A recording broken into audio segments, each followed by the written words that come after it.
This is BBC News, the latest headlines. An historic win. Sinn Féin become the largest party in the Northern Ireland Assembly for the first time. But the issue of the post-Brexit protocol could hinder the way forward.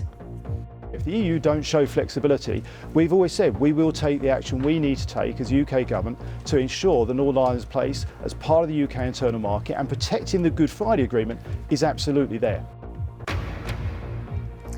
I'm Annita McVeigh at Stormont, and the big question today after the vote is what happens next and what is it going to take to get parties back here to the power-sharing government. President Zelensky says diplomatic efforts are continuing to try to rescue wounded soldiers from the besieged steelworks in Mariupol.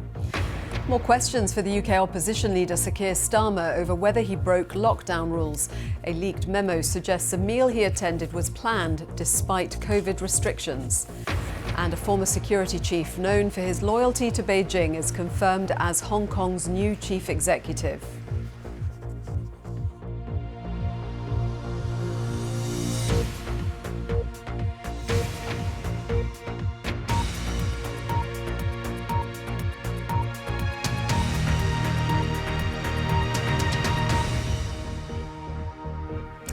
Hello and welcome if you're watching in the UK or around the world. The Northern Ireland Secretary is to meet the main party leaders in Northern Ireland in the coming days after Sinn Féin secured an historic victory in elections for the Stormont Assembly. Brandon Lewis will urge them to restore the power-sharing executive, which is currently suspended after a breakdown over the Northern Ireland Protocol and the Brexit deal. For the first time, Sinn Féin claimed the most seats and pushed the Democratic Unionist Party into second place.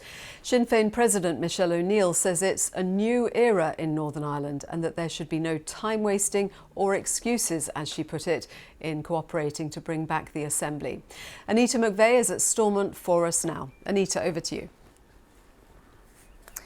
Joanna, thank you very much. Yes, a beautiful day here at Stormont with lots of questions after the count and 90 MLAs returned to the Northern Ireland Assembly, which sits here, as to what happens next and how to get them back to power-sharing government in this building behind me. Now, of course, the government here collapsed effectively back in February when the DUP removed itself from the position of First Minister over its opposition to the protocol. The protocol hasn't changed as far as they're concerned. Their opposition to it remains. So they say, and they made this very clear in the run-up to elections, that they weren't going to return to government unless those concerns were addressed. But a majority of the MLAs returned in these Assembly elections say they want to return to a functioning executive immediately. So an obvious and immediate tension there to be sorted out. So what has the government in Westminster been saying about this? Well, the Deputy Prime Minister Dominic Raab has been speaking this morning. Let me just bring you a couple of lines from what he said. He said the government will be making sure we fix the Northern Ireland Protocol and that nothing is off the table in that process. So will we hear something, after all, in the Queen's speech this week about that? The Northern Ireland Secretary, Brandon Lewis, has also been speaking about what might happen next.